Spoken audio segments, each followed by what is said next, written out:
Good evening, everyone, and welcome to another episode of our Salem by Night Chronicle. Welcome to our second season, class of 1985. It is now season 2, and it is the end of June, almost an entirely 6 months away from our New Year's Eve episode.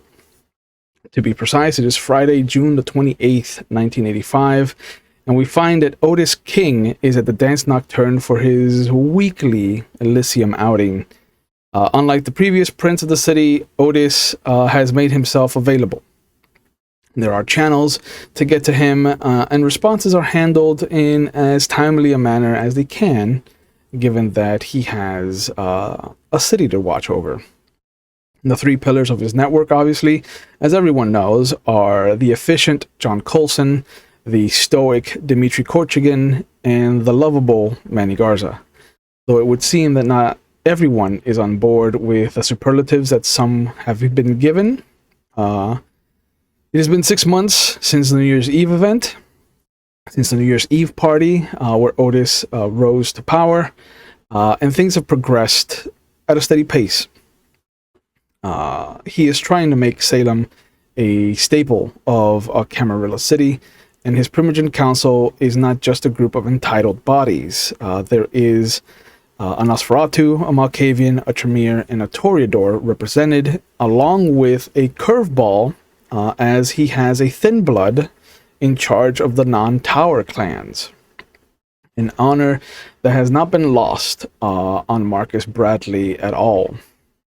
With the Justicar's aid, the city has diminished the presence of the Second Inquisition. Though not entirely gone, there is no longer a looming threat of an alphabet-backed group descending on any kindred business. The city has not been able to breathe easy, however. Gustav Vladikov Orson has declared himself the Baron of West Salem, while Kaiser and the rest of North Salem have been declared Sabbat territory under the Bishop Paolo Antonio Marcucci, who some have heard whispers declaring him having gone by the name Al Capone in his living years. But we open on a busy Friday night. The club downstairs is full of bodies, some bouncing, some grooving, but all of them enjoying themselves. One person has prolonged their ascension into the upstairs area, however. He is, of course, allowed up there, but Marcus Bradley has a bit of a trepidation as he is bringing some terrible news to Miss Larson's business, as he has been tasked with delivering a message most dire to the prince himself. A set of fangs wrapped in a torn sleeve of a Hawaiian shirt that both belonged to the sheriff of the city, Manny Garza. He was visited at his establishment by the Sabbat Templar himself and handed the items to be delivered with a simple message. You took mine, I took yours. Loyalty, however, is a double-edged sword, and though the blood debts may have been cleared as far as Grant Reynolds is concerned, this is only the beginning of an entirely new war, one that will either see a man or city destroyed in the process. We're going to pick up with a couple of familiar faces. Hello, everybody. We are down one Kathy. She is a little under the weather, but as typical Nosferatu fashion, she's out and about in the city somewhere. Who knows?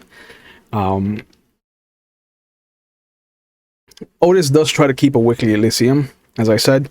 It turns out to be more of an every other week kind of thing, but he does make himself available. And as has been declared, the Dance Nocturne is an Elysium. There is all rules abide, regardless of whether Otis is there or not. Marcus Bradley, Ivory will see that he kind of trepidatiously approaches Otis, puts the items in his hands in front of him, tells him something to his ear, and Otis slams his hand on the table, startling the Malkavian Primogen that is sitting with him. And he grabs the items that you can see are colorful fabric that has been bundled up, and he puts it in his fist and kind of holds it to his chest, and he immediately calls over John and Dimitri. John was probably in the middle of a conversation with you, as you are the city's head harpy now. John is, of course, the city's seneschal. And so there's a lot that goes on between the two of you. John is a no-nonsense kind of guy. You've gotten these last 6 months to know him, and he is cut and dry. There's no double entendres with him. He is very much business first and business only kind of person. But as he sees the display, he immediately kind of brings his tie up and goes, "Miss Lawson, if you'll excuse me, I need to see what this is about." Of course, this doesn't look good. Is Carl at the Elysium? It's not mandatory. Sure. Yeah, I think I'd be there. Okay. So you see the display. You see that John Coulson steps away from Ivory Larson. Goes over. Dimitri immediately kind of rushes in as well. And you notice that the Malkavian Primogen has a moment where her hands kind of reach out to the sides of the table. Her head almost tilts back somewhat, and you can see her mouth moving. I would imagine that, given that Ivory has aspects that you know about premonitions and what that does to people, and she's very clearly in the throes of some kind of premonition. Yeah, Carl has it, so seen him do that. Yeah. Yeah. And afterwards, you see that she grabs Otis's hand as he's about to pull himself up and stand up out of the booth that they're in. They exchange some words, and he nods at her, and then grabs John Coulson, grabs Dimitri, comes back over to you. Miss Larson. Yes, my prince? I have to cut my visit today short. I've just been delivered some news that needs my attention. Should anything need to happen, I make sure that you are told. But as of right now, if you could please make sure that everyone knows that there is a blood hunt for Grant Reynolds, I would appreciate that. I see. I will do that. Thank you. And he nods, and John nods at you. Takes a moment as Dimitri goes with Otis, and he says, Miss Larson, this is off the record, and I would recommend that you only choose the most trusted of people to share this information with. But it seems that Manny Garza has been taken off the board. I see. I don't see Kathy here, so I would assume she might be one of the people you tell. Just try to keep her temper in check when she finds out, please. Yeah. He nods cordially and then exits with Otis and Dimitri. The Malkavian Primogen kind of sits there for a moment, watching Otis leave. There's a bit of a forlorn look on her, and then she kind of shakes it away and stands up and makes her way over to Harvey Green, who had been demoted to whip. And there's a moment where she says something to him.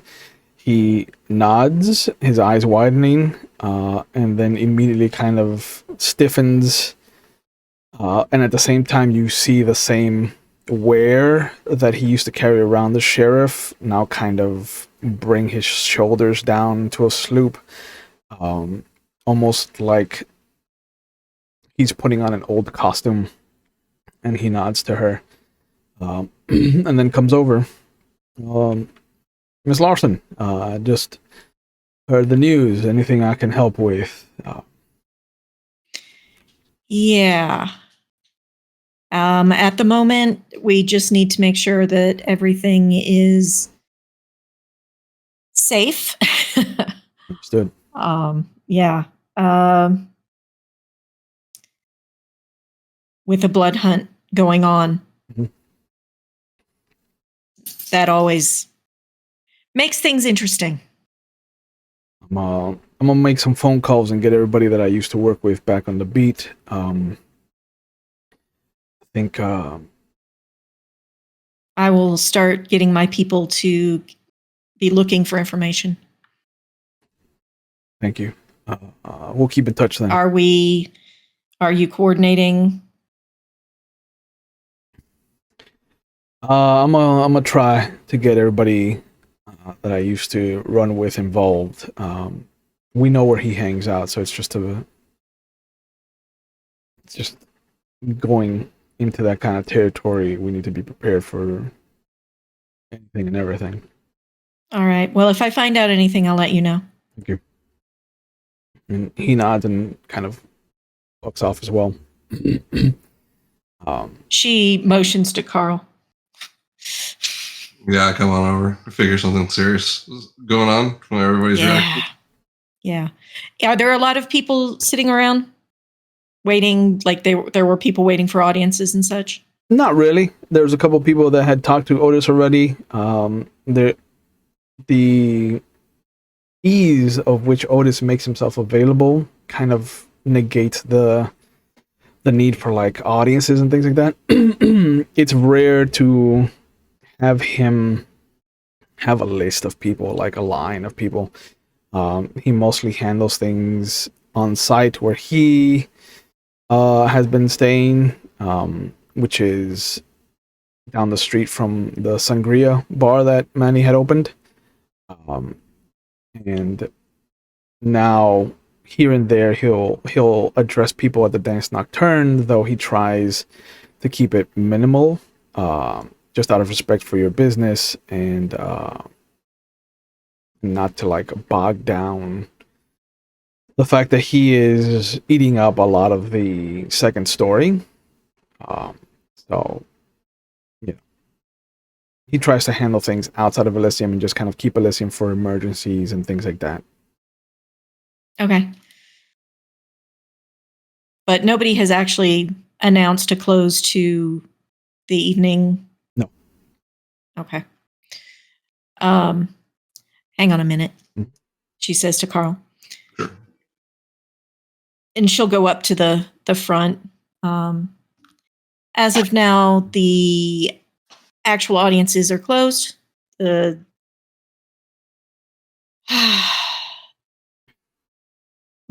I have been told to let everyone know there is now a blood hunt on Grant Reynolds.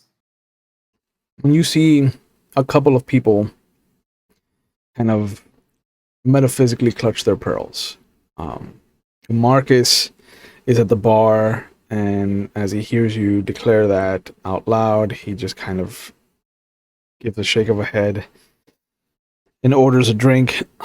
Everybody else kind of nods, understanding the situation, and then starts to make preparations to leave. Any information anybody has, I can get that to the people who need it. Otherwise, we know what to do.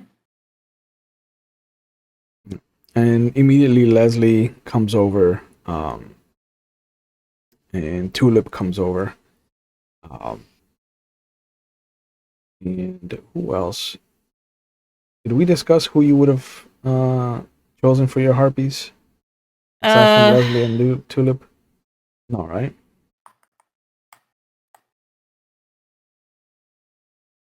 I think there was one more, but I can't remember who. Okay. So Leslie and Tulip will be there, and they'll come over immediately. Yeah. Leslie keeps her distance. She eyeballs her arm's length away from you and kind of stays there. Tulip has no such compulsion. She immediately gets up like next to you.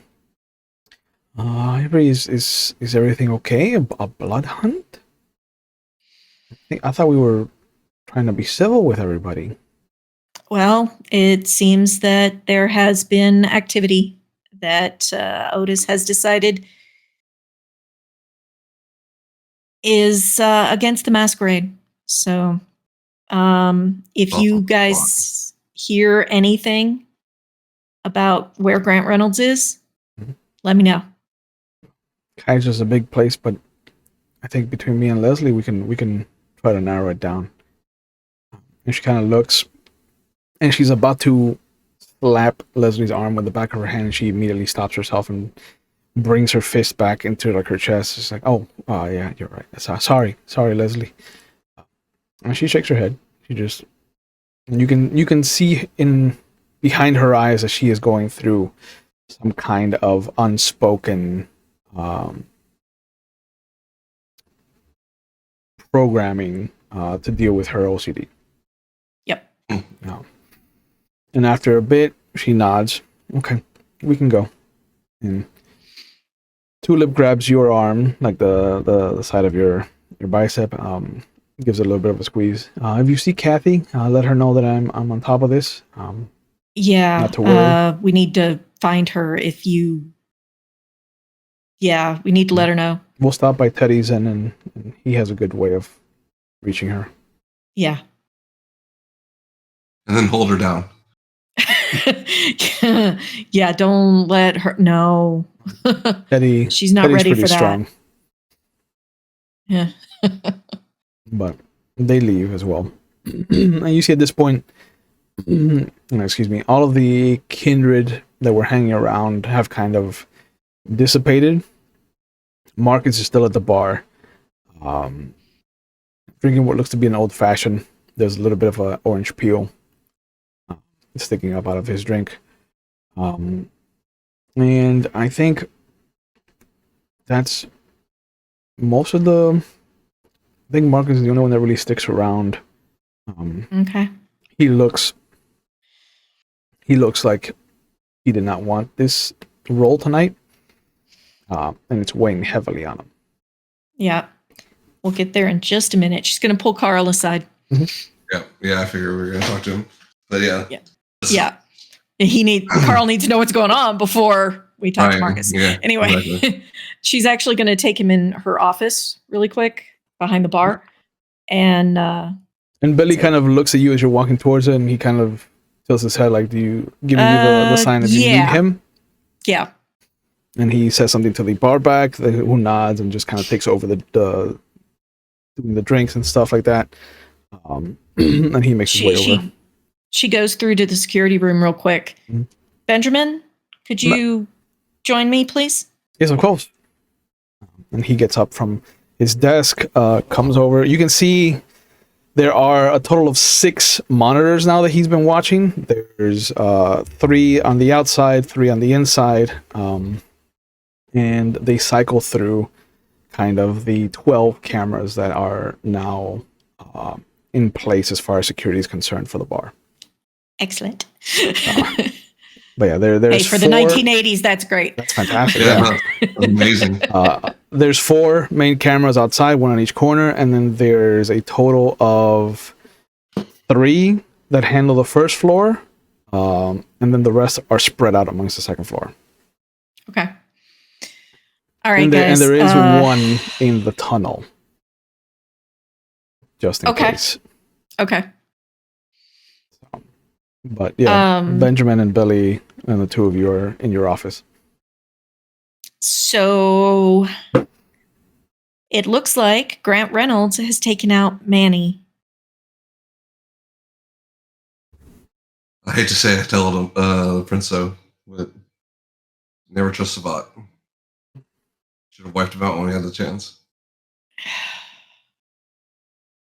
Yeah, and Otis is going to go ballistic. I mean, honestly, you should. The fact that... but he also needs to think. Well, yeah. But... So... I would wipe them out at every opportunity.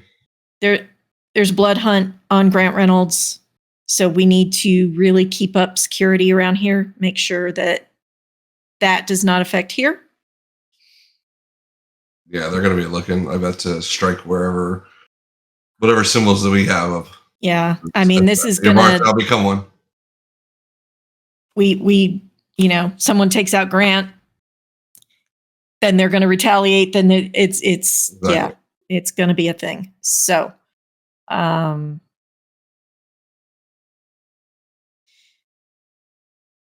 to Benjamin, up security, get it. You know what Grant Reynolds looks like, right? He nods. All right. Billy kind of steps up. If the rumors are true that the bishop is Al Capone, anything that happens to Grant Reynolds is going to set the city on fire. Like that's a given. I know. The man, while alive, was a monster. I'd hate to see what happens now that he's got your power. And we're known to be one of the headquarters of the tower, so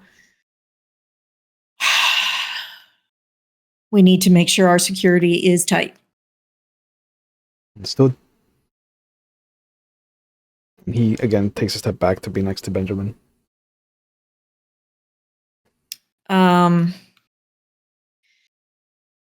Looks like Marcus brought the information, so we might be able to get some more info out of him. Hasn't touched his old fashioned at all, ma'am. Okay. Yeah, I figure next thing we're gonna do is me and Carl will go talk to him. But you guys got your orders, and should I get the I car know you're ready? the best. I don't know yet. Understood. I'll keep myself downstairs just in case. All right, thanks. Mm-hmm. They return to their posts. You want to go talk to Marcus and see if we can get a little more information? Sure, that had to be an interesting encounter. If he's the one who got Manny's things. Plus Yeah. He loved the idea of a blood hunt, but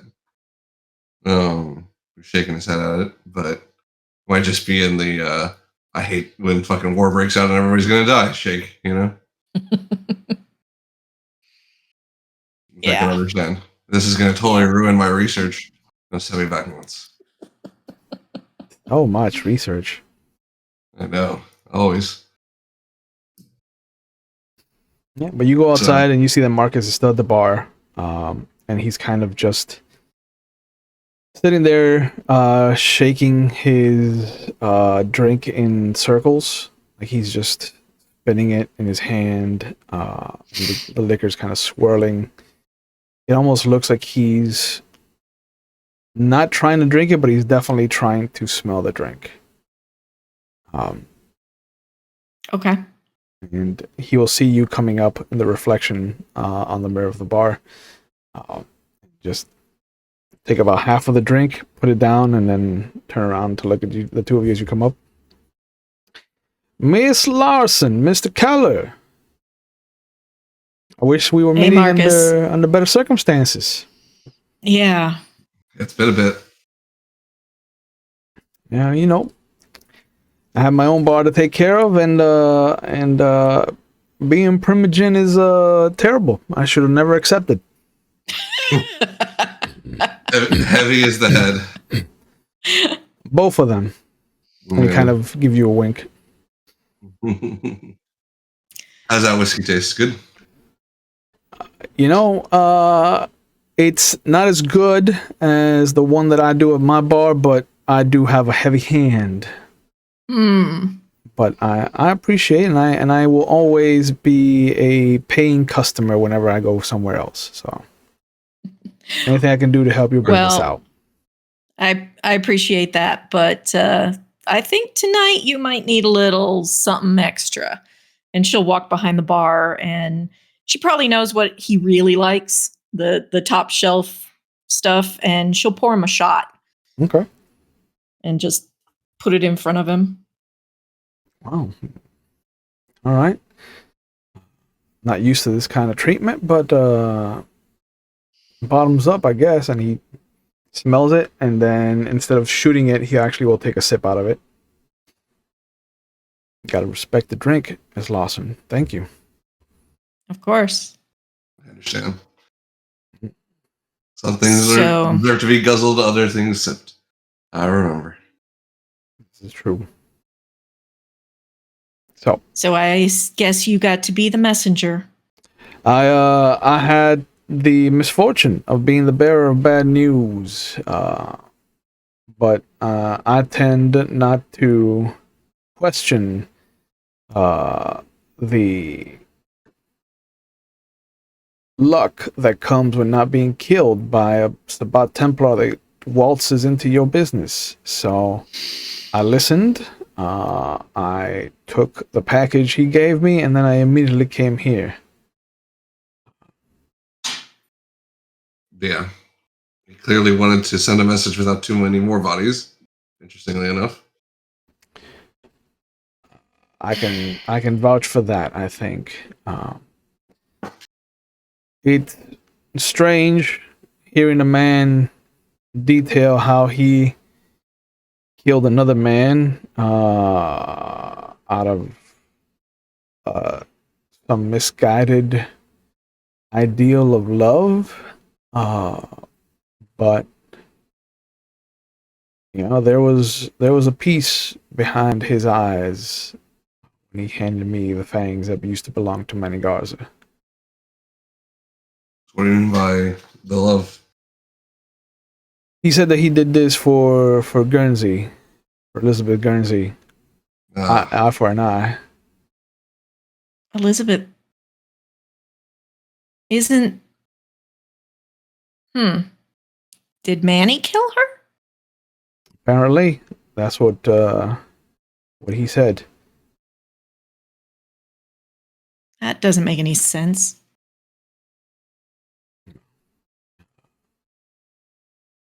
My Just for mine, that's Erickson's sire, right? no, Elizabeth Barrister was his sire. Elizabeth Guernsey was a Sabbat La Sombra who had come into the city with Grant Reynolds. And who Manny did the uprise. Okay. Right. He takes another sip of the shot. Yeah. So he from what I got off of his vibe, this was a one and done kind of situation. Mm-hmm. Yeah, that's not the way this works. Yeah, I understand. If only. I was hoping that Otis wouldn't jump to conclusions and be as trigger happy as Hyde was, but venture gonna venture, I guess. Well, I mean, Manny was, close to him. Yeah. So. Yeah, I mean, even if it wasn't a personal friend, which I know they were close. And I mean, you don't kill a city sheriff without that triggering something. Yeah. I'm not sure how he couldn't have had that response and keep order. Especially with Grant just admitting to it. These are a few of the things that I'm getting used to now that I'm sitting at the big table. It's one of the few things that I don't like about the job, but it has to be done. It is dirty work, and we are at the end of the night dirty creatures. Well, if Otis just lets vampire kill vampire in his city, I get it. I understand. Yeah. Yeah, particularly Sabbat. I mean, one's own. Yeah. You can play. He has to show he's going to protect his people. That's. Yeah. No, I understand. I know the why of everything. I just wish things were different. Yeah, we dodged a bullet 6 months ago. Yeah. And We're putting our faces in front of another gun already. yeah. Seems to be a fate.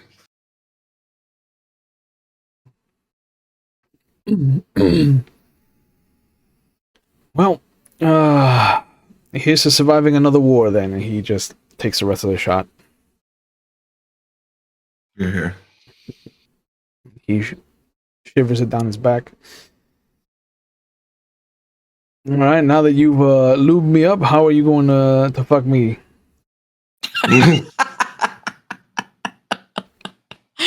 With all due respect, of course. You know, if you have any information about where he might be, you know. Well, I mean, it's no surprise Grant and the other Sabbat hang out in Kaiser, and they've been striking out ever since the Free Souls and the Devil's Disciples have kind of called off their war. So it's just a matter of trying to figure out where he actually is striking from. It doesn't help that Orson's now big dick in West Salem. So I think Otis might want to not spread himself too thin, given what might be happening here. Orson's cut from a different cloth than Otis, I think. He's old world. I don't know much about him. I've only talked to the man a couple of times, but he gives me this nefarious kind of old world gangster vibe. This feeling, this air of ruthlessness personified. He's like a Bond villain come to life, or unlife, as it were. Never liked being in his presence. It's unsettling.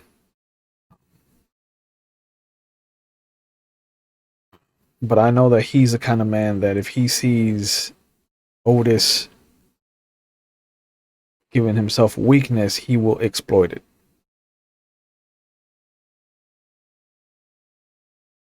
So, out of curiosity, when did Grant Reynolds hand you the package? Tonight? That's what I wanted to confirm. Nope. I think I have a way to track him. Okay. So, we have to excuse us, I think, because time is of a critical essence here. Do you need anything from me? No, I think we're good. Just keep, your eyes peeled and watch your back. Will do. Hate to lose you too. You've been always a good ally for us since we came. I've tried to keep my nose clean and my head down, so it's not going to change. And we still need to talk about those drinks. My door's always open. As much as Samantha hates it, but my door's always open. Fair enough. All right. Thank you, Marcus. Of course. Then he puts down a 50 on the bar, finishes his old fashioned, walks off.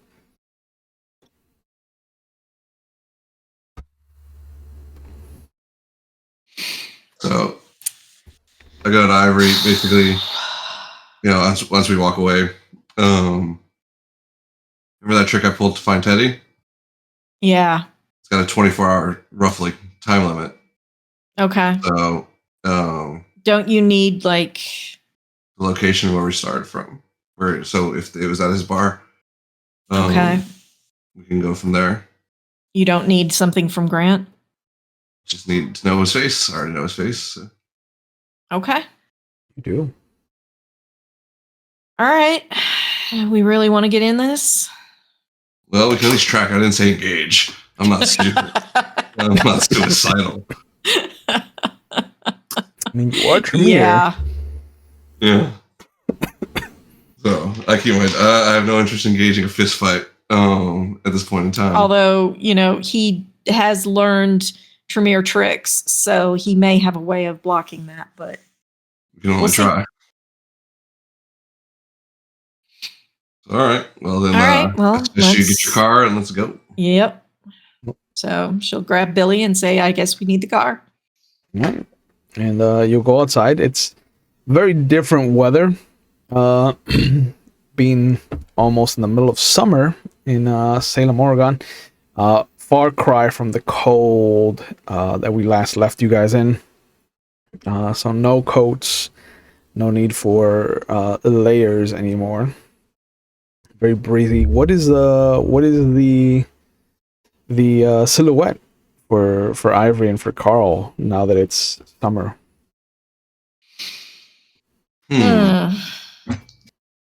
Actually, she probably would have told them to go down. She needs to change. It was Elysium. Yeah, She's not going to wear the Elysium dress. Get not that going to wear dirty? that out to hunt people. But she's a quick change. Yeah. So I don't know. Probably be akin to like work pants, work boots. Something with lots of pockets. Still, Okay. even though I'm not going to wear my lab coat, obviously walking around. Yeah. Little too conspicuous. But the yeah. Okay. Stuff with that kind of like I said, pockets. Yeah. Uh, Maybe like a satchel. Yeah, like a messenger satchel. bag. Yeah, I was gonna say that or a fanny pack. I was trying to figure out how dorky he would be. He would wear a fanny fanny pack. I think he would wear a fanny pack. Yeah. It's the 80s. Yeah. 100%. He's kind of a nerd. Yeah. 100%. It's everything is right there, and right. Yeah, no, I see it. I see it for sure. Yep. How's Ivory then contrasted with his fanny pack? That corset I had talked to you about, she got that done? Yep. Yeah, so she probably puts that on because Smart. And some skinny jeans with leg warmers kind of thing. Okay. With the 80s look. Yep. Shoulder pads Maybe or no shoulder pads? Shoulder pads, of course. It's a thing. Yeah. Shoulder pads. Although with the corset, it's so it's like really tiny like an overcoat, like a little jacket that's cut like down to like the top of the rib cage. I think like one of those were popular. Yeah. The half jackets, I think they were called. Oh yeah, that's right. The half jackets. Where's the rest of your jacket? That's not fashionable, bro. Yeah, and it's a short sleeve jacket though, because it's summer. Our ribs don't need to be chilled or warmed or anything. Not at all. Not at all. But yeah, you guys take off. Some wedges. Ooh. Yeah. Okay. Yeah. And Billy takes you to the Albatross. It hasn't changed at all. The clothing has changed. Everybody's in summer clothing, but it's still the kind of junior, senior, super senior college kind of vibe. And a couple of the free souls are in attendance. You can tell by their denim. Otherwise, it is a typical Friday night. Still a bad band.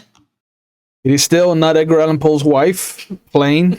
They have not gotten any better. She tried. They're still the cheapest thing in town, man. Neep W will make it at some point.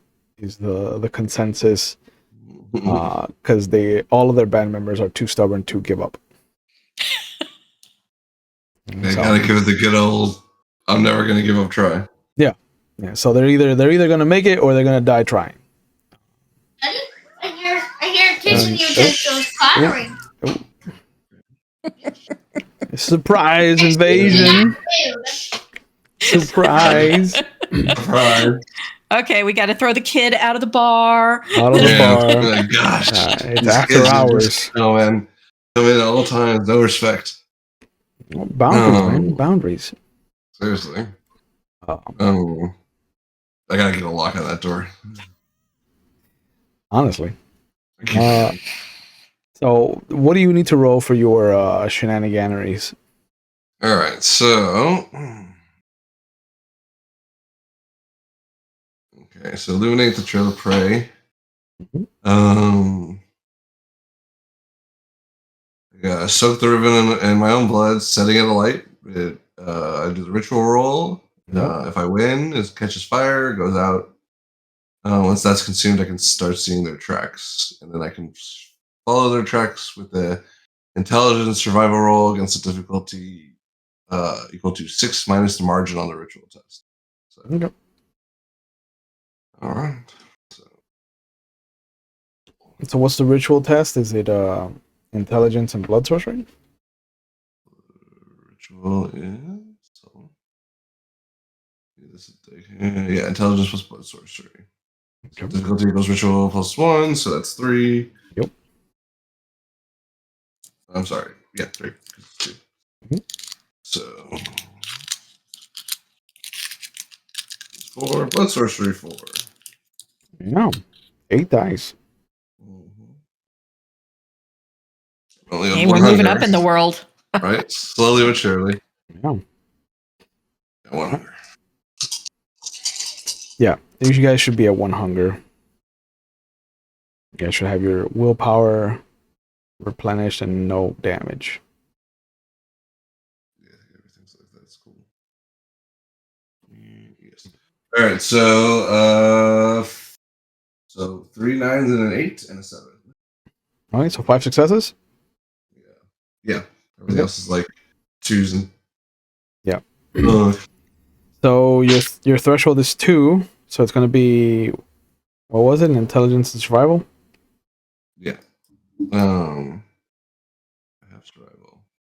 No survival, so straight intelligence, because I'm just gonna brain my way through it. Okay. Right.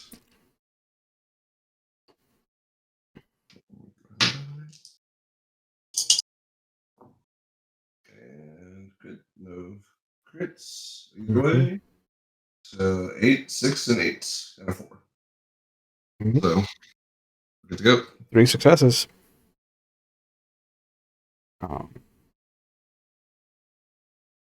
You set the silk on fire. You expect it to burn out and this trail to suddenly become visible to you. And as the silk gets to the blood, the fire extinguishes. The silk is still in the dish, and no trail becomes visible to you. Interesting. So we have an something cast against us. All right. See the unseen. See if I can see anything that's blocking me. Maybe. It didn't work? No, something's blocking me.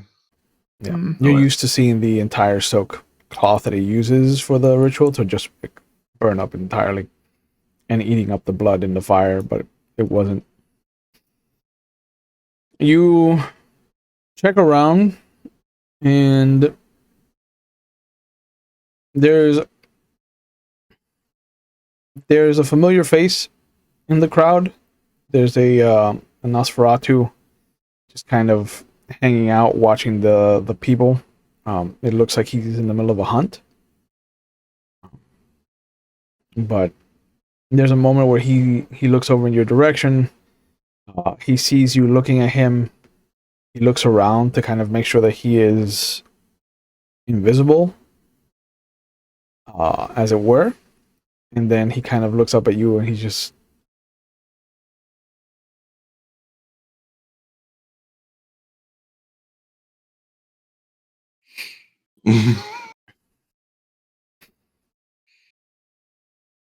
He looks both ways and crosses the street. And you see him make his way around the car and kind of out of nowhere he breaks his obfuscate on like behind the car so nobody sees him. And then he stretches like he's getting out of the car. Right. I like that. That's a good move. Hi. Hello. Hello? Who is this? I don't know what we're about to do. Yeah, this is one of the new Nosferatu that made themselves known during the return of the clan. This is Mikhail Vostkov. They call him the Red for racist reasons. Okay. Yeah, he doesn't mind because he doesn't care. He's Russian. What was his last name? Vostok? Vostkov, Vastkov.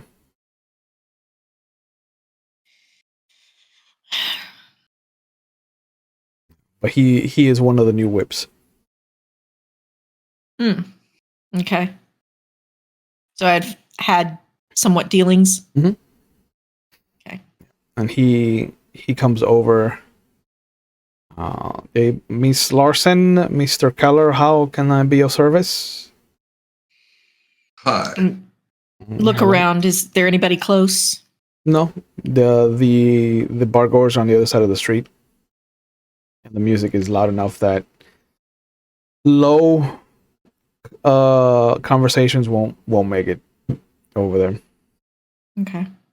Neep W is not a subtle band. Have you heard the news? No. Am I not allowed to be hunting here anymore? No, you're fine. Yes. But Just worried. This is a Primogen's domain. I had asked Marcus before, but I want to make sure that I don't overstep. something happened at Elysium this evening, and there is a blood hunt going on. Oh. For Grant Reynolds. Oh, I thought it was a blood hunt for me. I was about to No. worry myself into an early grave. We probably wouldn't have been, hey, come here. It is a viable option to lull someone into a false sense of security. Fair. True. But no, you're definitely not in trouble. I appreciate that. So, but I was wondering, Grant Reynolds came by. Did you happen to see him and who he came with earlier today? He did come by. He talked to Mr. Bradley not at a length, but he did say some things to him and give him something that he either looks like he forcibly put in his hand. It was kind of weird because it looked like a nice kind of design, kind of very tropical. Reminded me of Manny Garza in a lot of ways. Like he likes to wear those kind of tropical shirts. Interesting. But he put it in he forced it into his hand, told him some things, and then got into a car with a gentleman that kind of looked like Erickson Wood a little bit. Had the business suit, had the hair kind of slicked back. Was it him? I don't know if it was him, but it definitely looked like him. Was Erickson Wood again? That is Kenny's character. Oh, Kenny, that's who it was. Okay, right. Okay. Yeah. It was a similar car to what I have seen Mr. Wood drive before. I don't know why Mr. Wood would be in the presence of Grant Reynolds, but I am not at liberty to make assumptions about another man's life. It's not a good look, but if it was him, it is not a good look at all. No. Did you notice Reynolds doing anything odd other than that? No. He looked pleased with himself. Like he had a smile, which did not do anything to lessen the impact of him being very terrifying. I think he might have noticed me in the corner, so there was a little bit of an urge to run, and I did make my way outside once He had engaged Mr. Bradley in the conversation, just in case.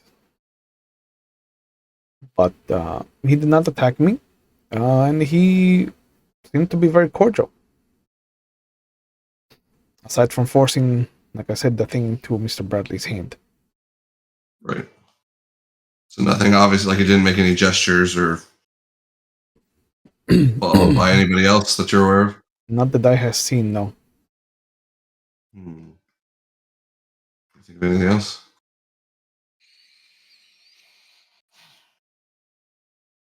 Just watch yourself. It's going to get a little nuts. All right, I understand. Thank you for your time. Oh, yeah. I mean, you two are higher on the ladder than I am. If you do find out any other information, please let one of the harpies or me know. And he's about to leave, and he stops and he turns back around. Hey, Miss Larson, who is the sheriff then that I must report to? I believe Green is doing at least for temporary. Okay, I will check in with Harvey then. Thank you. Mm-hmm. He makes his way back across the street. All right, so that proved somewhat useful in that there might be an Erickson Wood. So I'd like to try and see if I can track Erickson via the same ritual. Ooh, yeah, boy. Okay. Will it work with cars and if they got in a car? It's a trail. It doesn't say that it has to be. It's not footprints per se. Everything, every trail is different according to the Tremere that's casting it. So, make your roll for intelligence and blood sorcery to activate the ritual. Yep. 8 dice. You should get some good 2 crits. Yeah. Okay. So 2 10s. That's 8, 4. 7, 6. Yeah, Oh wow. Yeah, I think I have. How many successes do you have then? You have 2 10s? Crits are double. Yeah, 2. So that's 4, 5, 6, 7. 7. All right. So your margin of error, your margin of success is 4. So roll your intelligence and survival.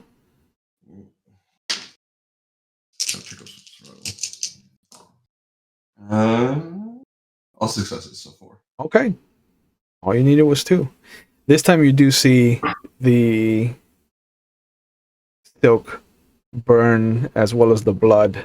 There is no trail here to be found. Huh. You can hear what sounds like a car's engine revving in the direction of the bridge. But nothing here. Nothing visible, nothing auditory. All right, we'll move in the direction of the bridge then. Like, follow me. Faint, but I might have something. Okay. So you drive towards the bridge. And once you Billy get there, to take his orders. yeah. And once you get there, you will see that there is the faint trail of brake lights. You can see them as they come off the bridge and head towards the dock district, where it pulls up where you imagine, or you remember the last call bar being, and how it is now been demolished. The entire corner lot has been demolished, and it now has a under construction sign. Doesn't show what's going to be placed there. Advertising. Okay. But you can see that they through the little kind of breaks in the cloth in between the chain link, that there is this massive basement that's been unearthed, and some of the construction equipment is being kept across the street in the dockyard. But otherwise, you see the trail of headlights kind of go off in the distance towards the center of town for a little bit. They stop and are kind of parked for a long while before they move north towards Kaiser. But they never head towards the Albatross, and they never go near the Albatross at all. The closest they get to is kind of like the north end of the university.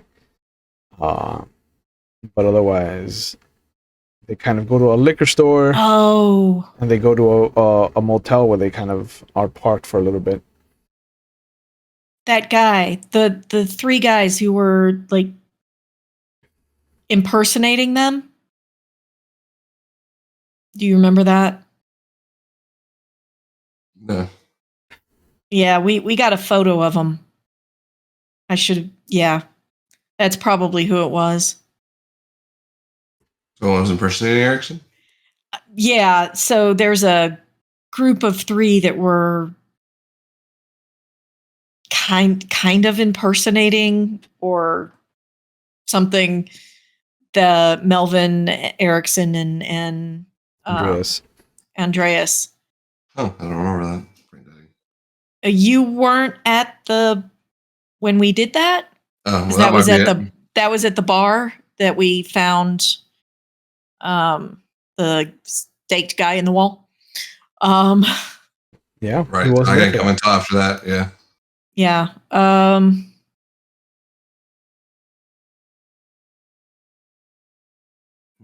Well, that was when you were doing research. Yeah, it happens. It does. So it was probably him, not Erickson. You haven't seen him, so I don't. Yeah, but that's. I don't think that's the way the ritual. Would a photograph work? See, the ritual wouldn't work like that because I would picture Erickson, not. Yeah, which is why you didn't get the trail coming to the Albatross. Right. From Erickson. But you have to know the person that you're tracking? You have to know their face. So a photograph? Photograph works. I think so. Let me see. Any chance she might have that on her? Yeah.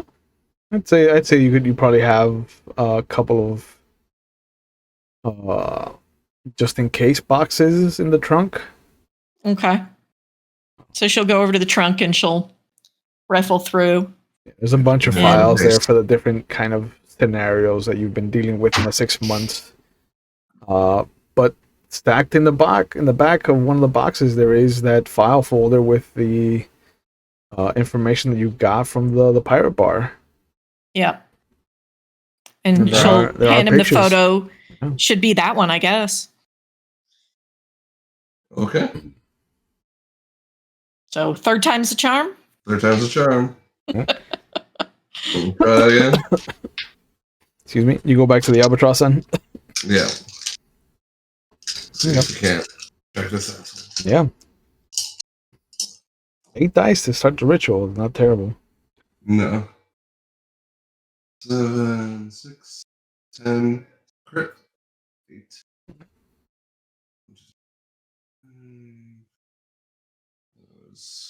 5.